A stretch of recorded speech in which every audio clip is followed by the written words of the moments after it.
Selamat datang di konten gua yang berjudul Ruang Berpikir Nurhaks, di mana gua bakalan bahas suatu anime secara panjang dan juga lebih santai dibandingin video gua biasanya. Selain itu, untuk tipe konten ini bakalan fokus ke audio aja, jadi lebih ke yapping dan bakalan sedikit banget editan di bagian videonya. Jadi, kalian bisa dengerin video ini pas kalian lagi nugas, atau lagi nyapu, ataupun ngelakuin aktivitas hari-hari lainnya. Nah, sebenarnya tipe konten gue ini udah ada gitu dari dulu, dan bisa kalian lihat di bagian podcast, dan judulnya juga sama, Ruang Berpikir Nurhaks. Tapi bedanya, untuk kali ini gue bakalan lebih ringan aja gitu ngobrolnya. Jadi kayak ngobrol sama temen, tapi sebenarnya gue ngobrol sendirian. Tapi ya, nggak menutup kemungkinan kalau kita bakalan ngundang seseorang gitu. Atau mungkin salah satu dari kalian juga suka anime ataupun konten kreator anime, gue sangat terbuka banget untuk collab. Oke, jadi kali ini gue bakalan ngebahas satu movie yang baru aja keluar beberapa bulan ke belakang. Dan kreatornya itu sama dengan kreator dari Orb on the Movements of the Earth. Dan movie itu berjudul Hyakuem, atau dalam bahasa Inggris itu 100 Meters. Nah, jadi gue nonton movie ini pas awal-awal banget dia rilis, sekitar 1-2 hari setelah dia rilis. Dan yang gue temukan itu bukan seperti movie anime pada umumnya cuy. Yang pertama, movie ini itu cukup mirip banget dengan Orb on the Movements of the Earth. Dari filosofi animenya itu sendiri, cara animasinya, dan juga dari pacingnya. Nah, kalau kita misalkan ambil contoh dari YouTuber lain, contohnya Eno Bening, dia bilang kalau misalkan 100 meters ini lebih baik digambarin sebagai tahun kehidupan manusia gitu. Jadi 100 tahun dalam 10 detik yang habis dalam sekejap seperti itu gitu. Dan kalau kita misalkan lihat karakter si Togashi sih kelihatannya emang begitu ya. Jadi kayak yang lagi-lagi diulang itu dari 100 meter itu bakalan habis dalam 10 detik. Dan menurut gue emang itu penggambaran yang cukup baik dan artistik gitu ya untuk movie ini. Dan benar juga kalau misalkan kita bilang movie ini itu ngebandingin cara hidup seseorang dalam 100 tahun itu, atau dalam cara mereka berlari lah, kalau kita misalkan ambil filosofi dari Eno Bening juga gitu. Tapi menurut gua dari filosofi itu yang sedikit banget dibahas adalah dari bagian perbandingannya. Menurut gua, Togashi ini ngebawa sebuah filosofi yang berjudul eksistensialisme, di mana kita membuat suatu arti dari hidup yang tidak berarti gitu. Tapi untuk si Komiya itu kebalikannya gitu, nihilisme. Kenapa gue bilang begitu? Karena kalau si Togashi ini selalu berlari dengan suatu tujuan, dimana pada umumnya sih kalau kita lihat di movie-nya itu dia lari karena ada fans atau untuk membantu tim lari yang udah mau punah gitu ya, atau ngebantu temen lamanya yang udah kelihatannya gak mungkin lari lagi gitu. Oh iya, maksud gue si Nigami. Nah, sedangkan kalau misalkan Komiya itu cuman bener-bener fokus ngepecahin rekor lari 100 meter itu saja. Dan kalau gue ngelihatnya, itu adalah suatu hal yang nihilistik gitu. Jadi kayak gak ada artinya. Kayak buat apa sih mecahin rekor yang belum tentu ngebuat lu bahagia? Kalau misalkan udah dipecahin gimana? Kayak di akhir filmnya gitu kan. Misalkan bener-bener udah terpecahin, itu gimana? Akhirnya kan sama aja gitu, kehidupan tetap berjalan. Jadi menurut gue dua sudut pandang ini cukup ngegambarin eksistensialisme dan juga nihilisme. Tapi kalau misalkan kita lihat endingnya, itu keduanya nggak ada yang menang. Karena pada akhirnya ini adalah sebuah cara hidup atau filosofi hidup. Jadi tergantung pada orangnya masing-masing gitu. Dan kita bisa melihat cara hidup lain dari beberapa karakter lain, terutama si Kaido dan juga Zaitsu. Dan untuk Kaido dan Zaitsu ini juga cukup mirip gitu dengan rivalry-nya antara Togashi dan juga Komiya, dimana Kaido itu menerima bahwa dia bisa aja menjadi yang pertama, tapi dia males dan menerima bahwa jadi yang kedua juga gak apa-apa, asalkan dia bisa hidup lebih meaningful dan menerima apa adanya. Sedangkan kalau Zaitsu itu lebih mirip Komiya, di mana dia mengejar terus secara terus-menerus kalau dia pengen jadi yang pertama gitu. Dan lagi-lagi menurut gue jawabannya mirip dengan Eno Bening, di mana ini adalah open ending. Jadi kita bisa menganggap siapa yang menang itu dari perspektif kita sendiri. Tapi kalau misalkan menurut gue sih tetap Togashi ya yang menang di akhir scene-nya itu, karena pada klise anime pada umumnya itu lagi-lagi yang menang adalah yang punya temen paling banyak gitu kalau kita lihat di anime-anime lainnya. Nah, kalau misalkan dari sisi desain, menurut gue karakter design dan language-nya itu mirip banget dengan Orb on the Movements of the Earth.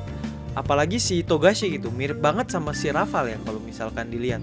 Terus juga si karakter guru di awal yang kita lihat ini mirip banget sama gurunya Rafal gitu kalau kalian lihat-lihat. Nah, selain itu yang mirip dengan Orb juga dari open endingnya tadi gitu. Jadi ending dari si kreator ini menurut gue sejauh ini selalu gantung gitu.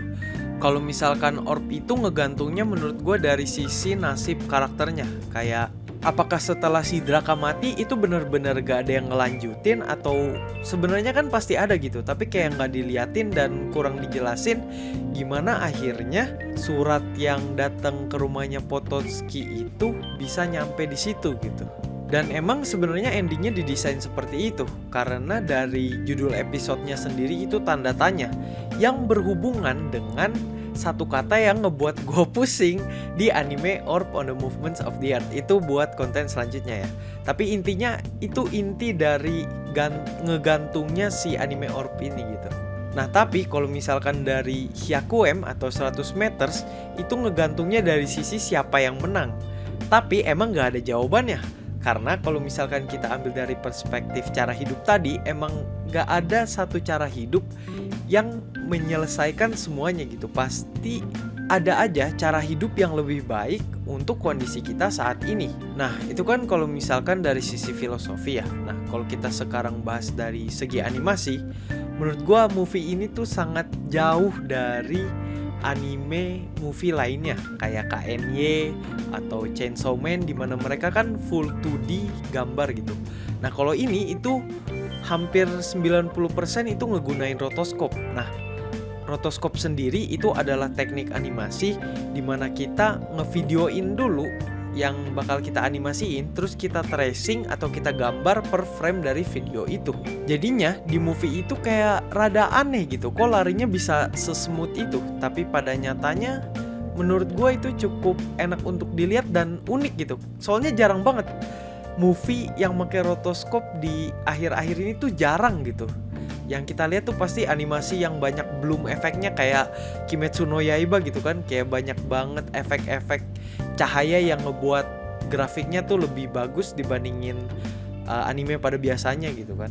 Nah dari rotoskop ini menurut gue kita jadi bisa ngerasain cepet lambat larinya si Togashi dan kawan-kawannya ini gitu loh. Karena dari super realistic movement yang digambarin itu jadi kayak kerasa cepet atau lambat larinya. Apalagi pas scene hujan cuy, pas persiapan lari itu kan kayak di rotoskopnya hampir full gitu ya. Jadi kayak rasa tegangan dari lomba lari tuh jadi kerasa gitu loh. Oh sama scene breakdownnya si Togashi yang ya cukup trending di Twitter belakangan ini juga jadi lebih kerasa gitu. Kok kayak berat banget ya hidupnya si Togashi gitu. Padahal itu kan kayak cuma film, tapi menurut gue saking bagus rotoskopnya ini tuh nyampe kerasa juga gitu emosi yang mau diberikan sama direktor dari movie ini. Nah bedanya dengan anime Orb, kalau di anime Orb itu cara mereka narik emosi atau empati dari penontonnya itu lebih ke cara mereka nyiksa karakter yang diceritain gitu. Dan suatu masalah yang timbul di Orb ini menurut gue cara mereka menyiksanya tuh kayak gak ada kasiannya sih. Jadi kayak kok nyampe anak kecil gitu, kayak si Yolenta kok nyampe kena siksaan juga. Kan dia masih anak kecil gitu. Menurut gue kalau anime ada penyiksaan anak kecil itu sangat tidak manusiawi dan seharusnya tidak ada gitu ya. Gak tahu sih kalau kalian gimana ya, tapi menurut gue itu harusnya gak ada dan gak boleh ada gitu.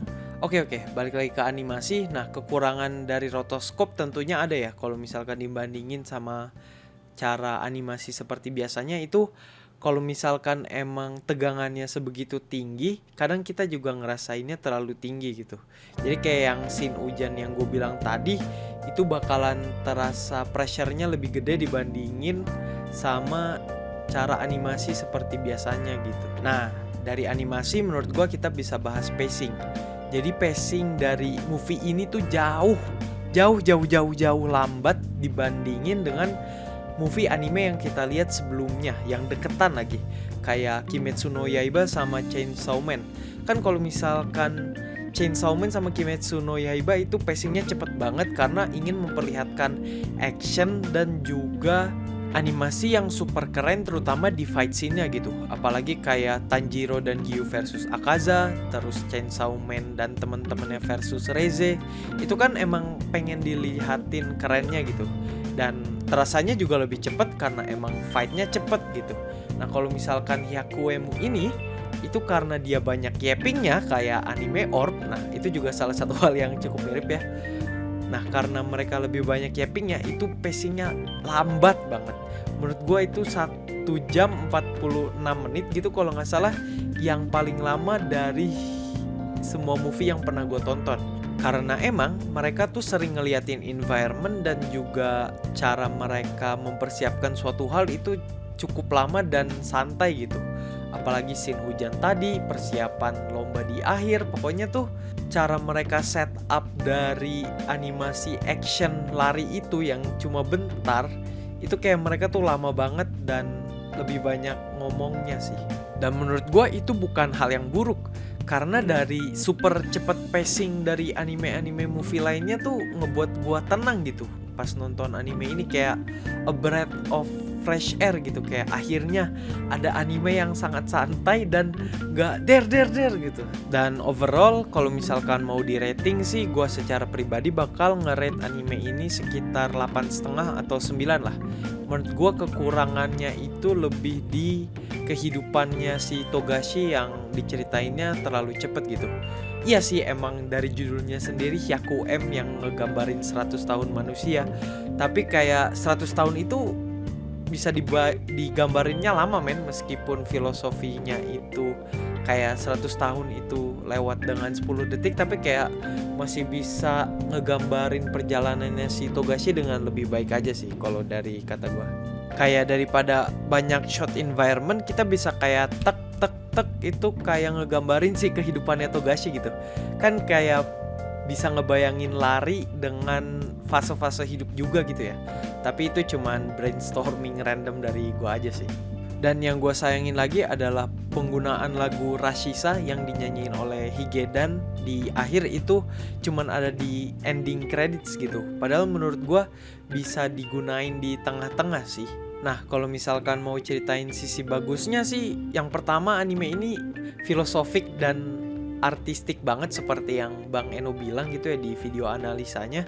Terus juga karena open ending, kita bisa ngeinterpretasi ending kita sendiri. Emang rada ngeselin, tapi kayak kita bisa menginterpretasi sesuka kita gitu. Dan itu hal yang artistik dari anime yang artistik ini gitu. Jadinya movie ini beneran terasa deep dan simple gitu. Gak kayak JJK yang menurut gue rada kemana-mana. Emang simbolismenya banyak dan gue juga pernah membuat beberapa konten ya tentang Jujutsu Kaisen. Tapi menurut gue karena saking kompleksnya Jujutsu Kaisen itu kadang gue mikirnya ini rada ngaco gitu. Tapi kalau misalkan Jujutsu Kaisen modulo, gue bakal coba baca lagi dan ngebuat konten tentang Jujutsu Kaisen modulo kali ya. Jadi intinya gue sama sekali gak nyesel nonton movie ini di 2 hari pertama, dimana sinemanya juga cukup sepi pada saat itu. Nah kalau gitu apa sih yang gue ambil dari movie yang gue bilang cukup baik ini, yang gue bisa rating 9 dari 10 ini? Yang jelas semua orang punya cara hidupnya masing-masing, dan kita harus punya cara hidup kita masing-masing untuk menyesuaikan dengan kondisi hidup kita pada saat ini. Lalu yang kedua adalah people come and go. Mau seberapa usaha kita untuk mendekati seseorang dan mempunyai hubungan atau pertemanan dengan seseorang itu, pada suatu saat kita bakalan sendiri lagi dan kita harus menerima fakta itu. Dan yang terakhir adalah nikmati lari 100 meter itu yang akan hanya terasa 10 detik dengan cara kita masing-masing. Kalau gitu menurut gue sih udah ya yang bisa dibahas dari movie ini. Sebenarnya banyak dan bisa lebih mendalam, tapi gak tahu deh, gue masih mencoba format ini juga. Jadi kalau misalkan kalian ternyata suka dengan konten yang panjang dan cukup santai ini, gue bakalan ngebuat lebih banyak dan lebih panjang gitu, dan lebih banyak cappingnya juga. Jadi ini masih eksperimental. Dan like aja kalau misalkan kalian suka dengan konten seperti ini. Oh iya, dan menurut gue movie ini adalah movie terbaik di 2025 yang pernah gue tonton. Mungkin segitu dulu yang bisa gue sampaikan kali ini. Kayak rada awkward endingnya, tapi ya udah. Semoga bermanfaat. Ciao.